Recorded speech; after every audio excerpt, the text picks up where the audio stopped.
What's going on, y'all? We're back again. Podcast Jason Witten. Podcast 82, man. So, college football happened this weekend. Whether you want to count it or not, it's here. It happened this past weekend. We'll talk about that a little bit. But the real stuff is this upcoming weekend. We're going to talk about that. Starting Thursday, too, with the Utah-Florida game. We'll talk about that in a minute. But college football week 0. It was just the most beautiful thing to see. You wake up, college game day is on. Pat McAfee screaming at your TV, saying the food tastes different, weather feels different. You get Navy versus Notre Dame in Ireland. That game, we both would agree, felt like it flew. Yeah. Both teams ground and pound, running the ball, but also the new clock change because clock don't stop on first downs. Yeah, that's still horrible. Yes, for college football. Stupid rule. That'll forever be terrible. What is it like within the last 2-3 minutes? It stops of like the second quarter and something fourth? like that. Yeah. Yeah, I don't remember. Yeah, that game flew by because both of these teams were like run heavy the entire time. Yeah, and for Notre Dame at least, it was like they like ran right off the bat, got a lead, and then they started to throw. But like they were just able to dominate the run game early. So then you got to feel bad for Navy a little bit though. Yes. Well, I mean, I feel like they've been running the triple option since like forever. Yeah. Like it's 2023. Like. Yeah, I mean. Do something else. Yeah, and I think that's what Kirk Herbstreit was saying that morning was like. Preparing for the triple option week 6 versus being able to prepare the whole offseason is a completely different thing. So, like, true. He's like, Navy's a team that you can slip up and lose to middle of the season, but if you got them week 1, you're chilling. Like, you've had the whole offseason to prepare. So, I'm sure that was part of it for Notre Dame, too, early. But, I mean, like I said, I think I picked Sam Hartman as, like, the Heisman, like, dark horse type thing. Mm-hmm. So, y'all know I love him. But the Irish have an all-new receiving core. I think it was Chris Tyree is the guy with the most catches, and he started out as a running back. So that's just not a good look for a Heisman season. You usually want those experienced guys, quick guys that are going to make plays. But, I mean, he did fine, though. He did. The throws he did make, like, they were nice. Yeah, the first touchdown that he had like an extra hitch, and it could have been an absolute dime back of the end zone. He took that extra hitch, and it gets it to where it's like, he can't make the play, and so I was a little upset. Yeah, yelling at Sam like I'm a coach in my room, screaming to the TV. Yeah, I mean, other than that, 4 touchdowns, 251 yards, 19 for 23 on passing. Yeah, Kane has to be much more efficient. They win 42-3. I don't even remember what the spread was, but they definitely covered it. I think we talked about it last week that they were just going to end up murdering them. So that's what happened. And then you already said you're sick of seeing UFC highlights. Dude, tired of it. So they played San Jose State.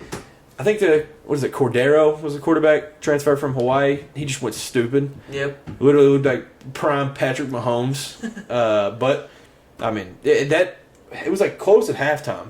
I know that. USC ended up getting like a comfortable lead, but the takeaway from the game is the Caleb Williams play. Yeah. The fumble. Ridiculous. To whatever, 60-yard pass. But it's made it not ridiculous because I've seen it so many times. Yeah. On Instagram. Yeah, it was kind of nuts that first time. Yeah, the first time I was like, wow. Yeah. Caleb Williams. Yeah, I mean, he's the reason he won Heisman. Yeah, he's social media's favorite. But also, a big takeaway from the game, Zachariah Branch, true freshman. I don't remember if it was a returning touchdown, but he had 2 touchdowns. He did. And people were talking crazy on social media. The comparisons? Yeah, the comparisons were crazy. What was it, Tavon? Tavon Austin. Yeah, people were already comparing him to Tavon Austin. That's an insane comparison.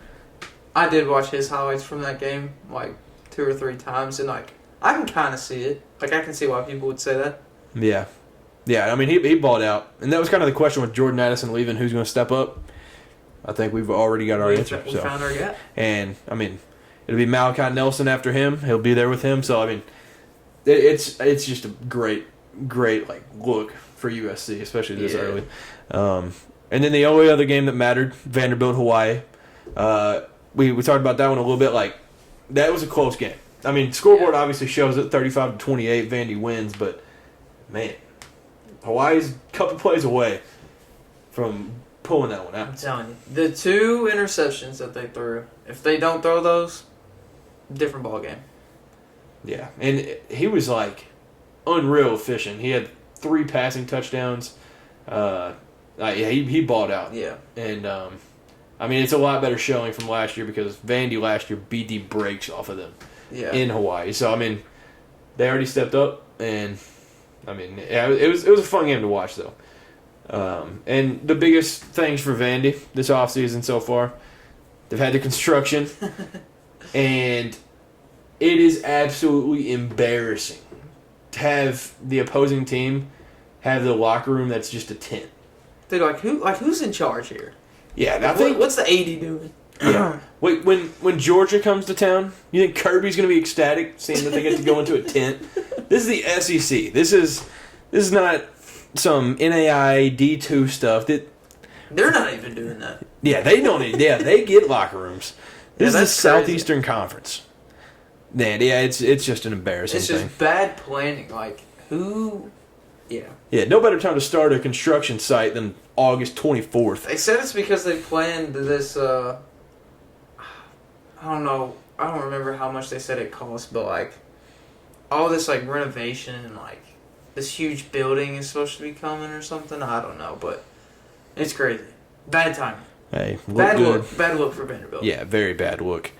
And then they also had the big board, the big screen issue, which was probably the funniest thing. That's the most embarrassing, I think. Yeah. So it was held up with cranes. Just one on both sides, and the dude's sitting in there, so he's getting paid for that.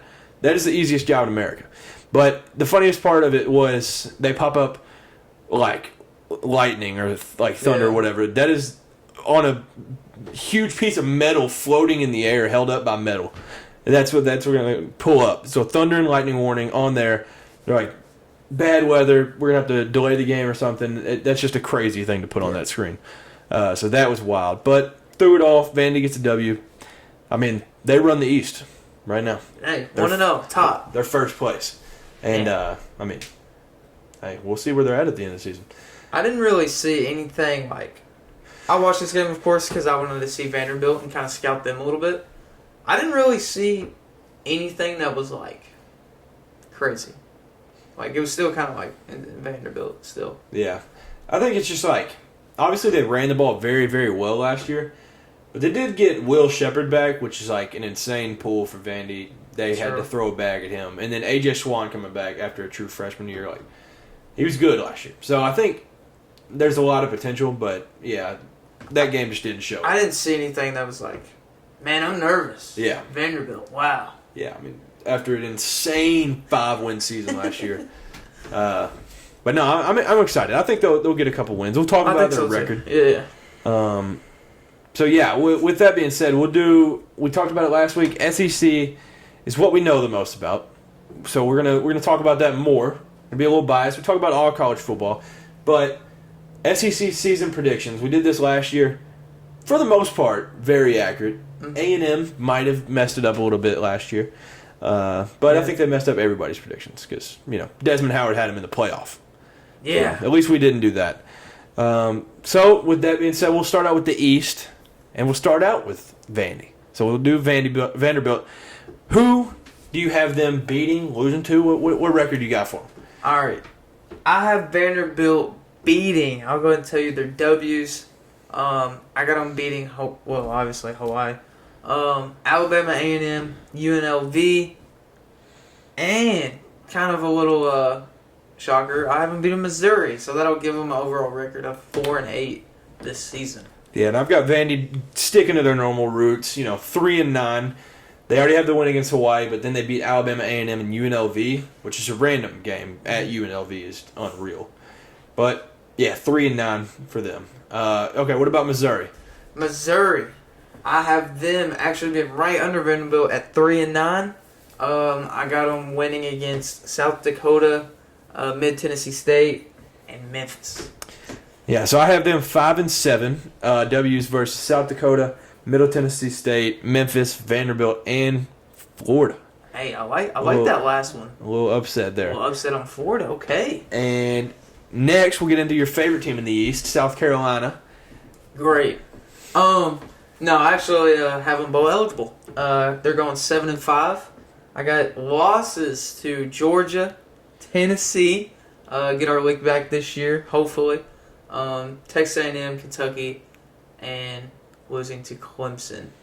I felt that was their last game of the season, right? Yeah, they won 31-30. Yeah, it was Kentucky and Clemson was their last two. I have them dropping the last two this season. Yeah, you're a big fan of Beamer Ball. So I actually have them 8-4. So I'm bought in a little bit between Juice Wells, Spencer Rattler, and maybe the hype actually matches this year. 8-4 for them, and they lose to Georgia, Tennessee, A&M, and Clemson. Notice I left the team out. We'll talk about that in a little bit. Next will be Florida. Florida, I got them going 500, 6-6 with wins to McNeese, Charlotte, Vanderbilt. I haven't been on Arkansas, Missouri, and the last game of the season, Florida State. I know Florida State. There's a lot of hype around them this year, but I think Florida steals that one. So with them going 500, does Billy Napier keep his job? You think that's good enough to save it? Yes, that's what I wanted to talk to you after you said your record and stuff. But 6-6, man, I just don't think that can happen in Florida. Really? Do you think it's? I think it might be wraps. Yeah, I could see a 6-6 season being about the end of that. I also have them 500 and nearly the same, but I have them beating McNeese, Tennessee, Charlotte, Vandy, Arkansas, and Florida State, which that'll be a blast to watch early in the year. Tennessee at Florida. Obviously, Joe Milton, he said that he don't lose in Florida. Every game's personal, but that game just means a little more. Yeah. So we'll see how it goes. It's been since 2003. 20 years. There's not a more perfect time for Tennessee to go in there after 20 years and do something like that. Yeah, that would be electric. So next we'll get into Georgia. Not a long list here. Yeah. I got Georgia only losing one game. Might that be two? So going 11-1. The L is to Tennessee. I think, it's at Tennessee, which will help a lot. If any year this year, Yeah. And I mean, 2 years ago, y'all hung 17 on them with the craziest defense of all time. The little Neyland magic might happen. But I have Georgia going 12-0. I'm just understandable. They've won 29 games in the last 2 years. Carson Beck's the starting quarterback, but I don't think they really skipped a beat. I mean, they didn't lose a whole lot compared to what they lost between the first natty and the second natty. So I think they're kind of just chilling still. Yeah, right. Next, we'll get into my squad, Kentucky. So what you got from them? You go ahead. All right, I'll get it first. I actually have us. I'm being as realistic as possible. Just being reality's hitting me. Okay, 8-4 is what I got the Cats going, which would be outstanding. I mean, 7-5, I'm happy with. Anything above that, I'm running around. So 8-4, we lose to Georgia, Tennessee, Alabama, and South Carolina. So one thing for me, I was losing at South Carolina 2 years ago when we went on the road there. I mean, absolute battle. We beat them. It's a completely new roster, better team. So I think they'll be a lot better, and that swaps out our losing streak on the road at Mississippi State. We can't beat them for the life of us at their stadium. So, I mean, for Mississippi State, I think we beat them this year, but we sacrifice and lose to South Carolina, and I'll never have us just beating Tennessee, Alabama, or Georgia. I'm just not going to do it preseason. If I'm being honest, I'm not ever picking that. So those are you never know. Those three just chalk ins. It's just all right. So outside of those, how do we do? So that's just a Kentucky fan's point of view, because Tennessee, we've got. I remember 3 wins in my life, and I think that might be all. So we've only beat y'all 3 times. We haven't beat Georgia since 2008. So I don't remember that. And then Alabama, we've never beaten. And the last time we played them, we lost 63-3. So I'm not gonna be picking in any of those. So I'm just being honest there. There's a lot of Kentucky fans that do believe that Wildcat Miracle. You never Alabama. know. Yeah, like you said, Stoops know what he's doing. Hey, Mark Stoops, pretty soon. Yeah, he's awesome. What he's done for that program. Yeah, and I think between that and Brad White still being here, Liam Cohen coming back, Devin Leary, this team can knock off some of these streaks. But Very possible. do I think it's gonna happen? If I had to put money on it, no. So 8-4 is what I'm going with. Hey, 8-4 is solid, especially in the Southeastern Conference. Yeah, So, if you get 8 wins, you're doing something right. yeah. So I have the Cats. No, give them the benefit of the doubt. I got the Cats 9-3. Losses to Georgia, Tennessee, and Alabama. Yeah, if we go 9-3, yeah, that's gonna be crazy. That'd be the third Hayden's gonna time. be running around. Yeah, I'll be losing my mind. 9-3 would be the third time in Dad's life, so that's saying something. 9-3 would be crazy. Next, we'll do the Vols. Go ahead and lead us off, man. All right.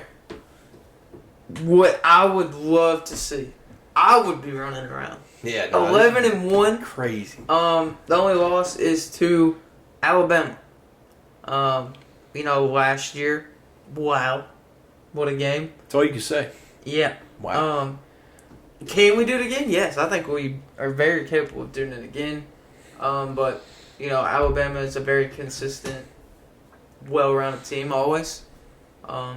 So I'm just gonna go in there thinking, which I shouldn't, but Alabama. So 11-1, finish the regular season. Yeah, and, I mean, you said well-rounded, very consistent. Yep. Been 13 of the last 14 years that they've finished with 11 or more wins. That's going to do something. And, I mean, I'm never going to pick against a team that's done that. So I have Tennessee going 10-2 this year, which would be the same as last year. Mm-hmm. With L's to Alabama and Georgia. So, I mean, y'all get your lick back, and, I mean, y'all kind of just clean sweep the rest of it. So we'll move on to the West now. We'll start out with Auburn. Now, with Hugh Freeze, new year. I mean, he's obviously been in the SEC before. He's been in the SEC West. He knows the ropes. They've also announced Peyton Thorne will be the starting quarterback for them from Michigan State. So, I mean, Auburn. I think Auburn fans are fully bought in now. Yeah. And with that being said, I have them bowl eligible. I'll start us off here, and they beat UMass, California, which is the weirdest game of the season. 10:30. Very, very strange. Yeah, there's no reason that game should ever happen. 10:30 kickoff for that one. So they beat UMass, Cal, Samford, Mississippi State, Vanderbilt, and New Mexico State. All right, Gotcha. who you got here? Yeah, I got them bowl eligible as well, going 6-6, nothing too crazy. But I do have a few different wins in there. I do have UMass in California and Samford, them winning. I have them shocking Ole Miss, and then beating Vanderbilt and New Mexico State. Which that would be really cool because a little Hugh Freeze leak back. Yeah. That'd be pretty sick. So yeah, we both have them 6-6, bowl eligible. All right, let's get into Arkansas. Who you got now? Arkansas, I got actually pretty decent. 8-4. Losses to LSU, Ole Miss, Alabama, and Florida. Yeah, as we were filling this one out, we were both like, wow. All right, Arkansas. Yeah. And mine is the exact same. Losses, same, 8-4. Both of us got the same there. So now let's just get straight into Ole Miss, your favorite team in the West. Dude, love Ole Lead Miss. us Yep. off here. Woohoo. Ole Miss, I got them going 8-4 as well. Losses to Alabama, LSU, Auburn, and the Dogs, Georgia. Yeah. So I have them 9-3. The Lane Train's rolling. Quinshon Judkins makes the case for the best running back in the country. But they lose to Tulane early, week 2, on the road. And then they lose to Alabama and Georgia. Wow. So, yeah, I mean, that's kind of just unfortunate for... I guess it's kind of like us drawing Alabama from the East for them to get Georgia as a West team. But Mississippi State, how do you have them doing? Mississippi State, I got 5-7. Barely just not making it to a bowl this year, but I do have them winning against Arizona. Is it Southeast Louisiana. Southeast Louisiana, Western Michigan, Auburn, and Southern Miss? Yeah, so this is the year that Aaron Murray's record goes down. So we will hype up Will Rogers. I'm a Will Rogers fan. I'll be honest. I mean, ever since he absolutely torched us 2 years ago, I've had nothing but respect for the guy. So it's kind of sad. Neither of us had them bowl eligible the year after the sad passing of Mike Leach, and so it's Arnett ball now. But I have them 4-8, and they beat Southeast Louisiana, Arizona, Western Michigan, and Southern Miss. I like it. So next, A&M. They're not stumping us this year. A&M. What you got here? So last year I kind of went crazy with them. This year I'm kind of go a little crazy, but more mid. 7-5. So I'll go into a bowl game. I got them beating New Mexico, Louisiana Monroe, Auburn, Alabama, South Carolina, Mississippi State, and I don't know how to say it. Abilene Christian. Thank you. Yeah. I also have them 7-5, losing to Arkansas, Alabama, Tennessee, Ole Miss, and LSU. Just brutal schedule for them. Mm-hmm. It's that stretch there in the middle. Y'all go look at the schedule. Tough. Next, LSU. Go ahead, man. All right, LSU. Man, I'm really about LSU this year. I have them at 11-1. That might be a shock to most You people. had them in the SEC championship, so. I did. Yeah. The only loss I think will be to Bama. I think that'll be a hard fought game. Not a blowout. Like I said, I think it's going to be a tough game, but I think Alabama will steal that one. And unless you're Ole Miss in the 2010s, you don't beat Alabama back to back. So Yeah. they'll learn that the hard way. For LSU, I've got them 9-3 this year. So taking a reality check this season, 9-3 with losses to Florida State in week 1, Ole Miss, and Alabama. So I got them dropping 3 of them. And then lastly, the big dogs, the team that kind of runs it. The SEC runs through T-Town, Tuscaloosa. What you got Alabama doing this year? Alabama, I have them losing to Texas A&M. I think this is a battle that's went back and forth for a little bit now. Jimbo got the number, man. Yeah. So Alabama, also 11-1. So there's a little bit of a race for the West. But yeah, they get shocked by Texas A&M. Yeah. So I've got them at a shocking 12-0. Like, I mean, I'm just gonna go with that till it's broke. And I think, which is the craziest thing, because they don't even have a starting quarterback still. Which, I mean, they could behind the scenes. They're just not gonna say it. Whatever. Jalen Milroe, he better be the starter week 1. I'm on the Jalen Milroe train now. I've been looking at it, watching like these practices, watching all these clips. Ty Simpson, he'd be all right. Tyler Buckner, I don't get it. Jalen Milroe is that dude. He throws it a lot better than people give him credit for, and I'm on the Jalen Milroe train. And if y'all haven't seen the team picture, that'll do it. That picture of Jalen Milroe will haunt you. You'll lose hours of sleep. So check that in the morning. Don't look at that tonight. Yeah, I mean, Jalen Milroe is that guy. He's just a dog. Yeah. Obviously, 2-game sample size, but, I mean, he balled out. So I'm excited for him, and as he leads the Tide to 12-0. So we'll do some week 1 picks now that week 0 is passed. And this first one we're going to do Thursday. So when this comes out, it'll be coming out Wednesday like it always does.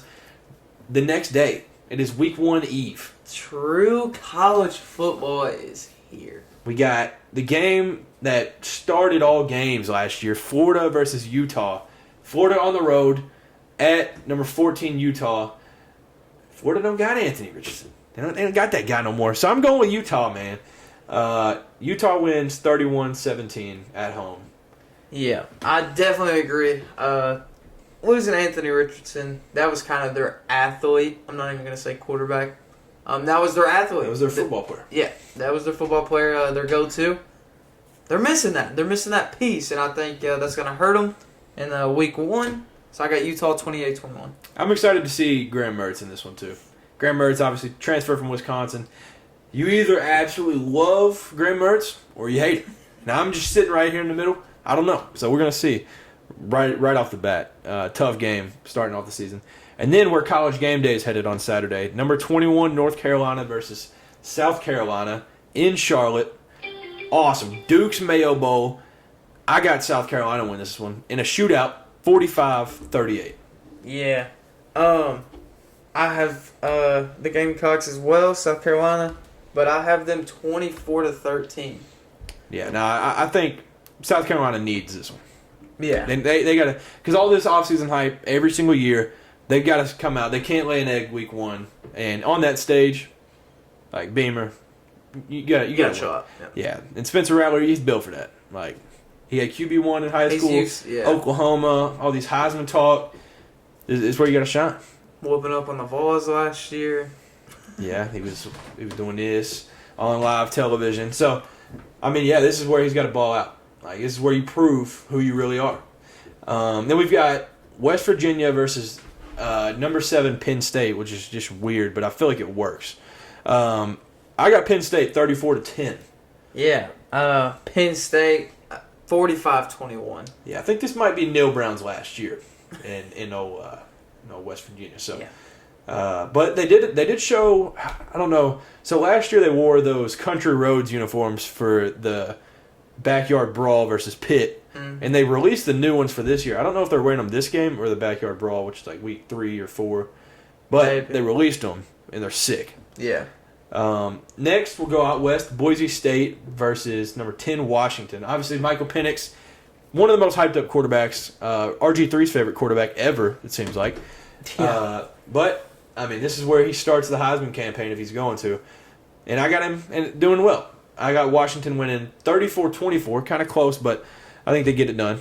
Yeah, I have him doing very well. Washington 49-17. He throws for 800 yards that game. Yeah. Minimum 500. Then we got also a couple Heisman campaign guys. These guys are going to be duking it out week 1. It happened last year on the Sunday of week 1. It's happening this year, Sunday, week 1. Number 5, LSU versus number 8, Florida State. I think this one might be in Jacksonville. Or it's either Jacksonville or Tampa Bay, because last year it was in the Caesars Superdome. So it's in one of those this year, I think. And it's just going to be electric. Like, yeah, for sure. This is just going to be an awesome game. You got Jaden Daniels versus Jordan Travis in what's going to be just an outstanding game in general. And, I mean, last year it came down to special teams messing up for LSU to lose that game. Like, I'm just excited for this one. I've got Florida State winning in a close one, 31-27. Yeah. I'm going to have LSU beating Florida State. I think, Jaden Daniels does his thing. 35-31. Yeah, dude, I just hope it's close. I hope no bull crap happens, and I think it'll be a good game for sure. I hope so. I mean, it's returning guys like Trey Benson, like Johnny Wilson, those dudes returning for Florida State, and then Neighbors, I believe, is back for LSU. So I mean, obviously they lose Kayshon Boutte, but that's it from offense. So yeah, I'm excited for that one. Yeah, sick name. So lastly, we'll also be keeping it college football right here. Swamp Kings came out. We talked about the Johnny Manziel documentary. Still haven't got my hoodie and shirt, but it's fine. Yeah, I did get the shirt, man. That's hard. But that was probably 2 podcasts ago, 2 or 3 podcasts ago. We talked about that. So Untold was the one that made that. They also released the Swamp Kings documentary. Like, you've only watched an episode, so we're not gonna I've only seen episode 1, yeah. Yeah, so this ain't gonna be no spoilers, so y'all can watch this one. You had to cover your ears for the Johnny one. But this one, I mean, you can already tell from what you've seen, it's not what it was made out to be. It's not the 07 team murders and all these mysteries that have never been solved. It's talking about, like, the success. Like, it talks about the Urban Meyer years at Florida. And so I think it's cool, but it's the way it was hyped up to be was like, I don't know. It always felt like it was the Aaron Hernandez, Percy Harvin, all these like crazy things that happened. Cam Newton still in a laptop. Like, you don't get that though. Like, they just leave that stuff out. So they do talk about Aaron Hernandez, and there's all these different guys that come and share their perspective. But I do wish there was like a Percy Harvin that came back and talked about it or something. And like he allegedly choked out a coach while he was there. They don't show that. Like, there's these little things, but it is amazing. From the beginning to the end, they just talk about that Urban Meyer tenure at Florida, and that's one of the most dominant eras of football. And Paul Feinbaum, I will say, he's made for those, to be that guy that talks in those little clips.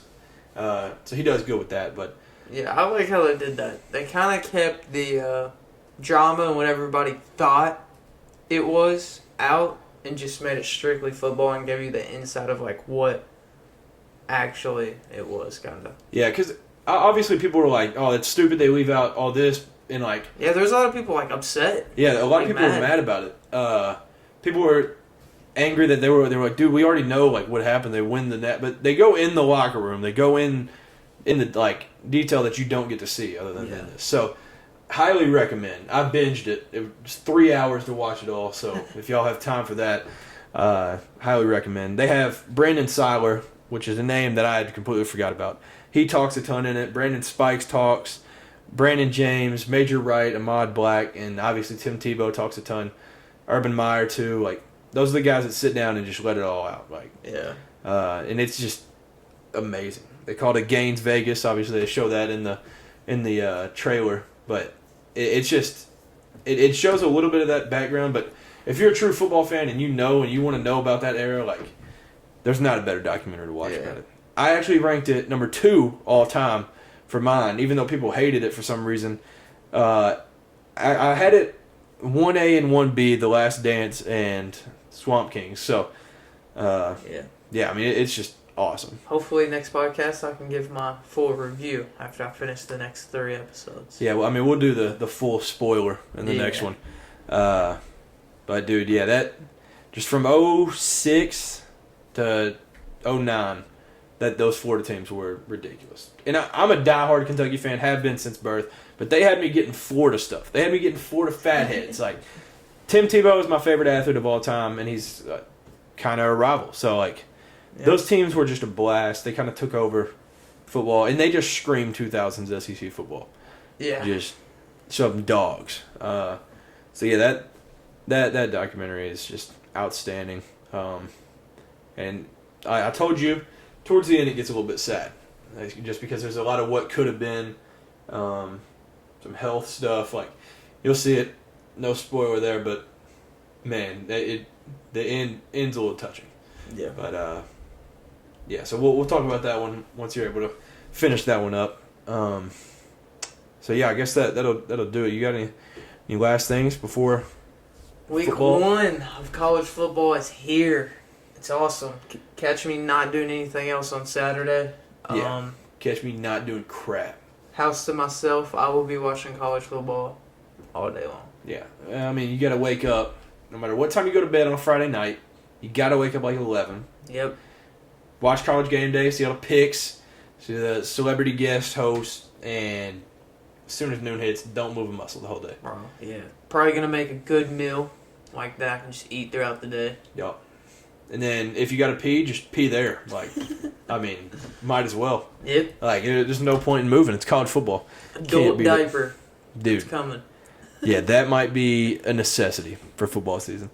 So I guess that'll do it. We'll throw some of these predictions or whatever on the Instagram. So go follow that, Cameron and Kay podcast. And then we also just keep pumping out content on the TikTok. So Cameron and Kay podcast on there too. So go check that out. Comment anything else you'd like us to talk about for college football season, because it's back. It's here. It's what we've been waiting on the whole time, all summer. So thank you all for tuning in. Like, comment, subscribe. Just show some love. We appreciate it. And have a great rest of the week. Enjoy college football. And peace. Peace.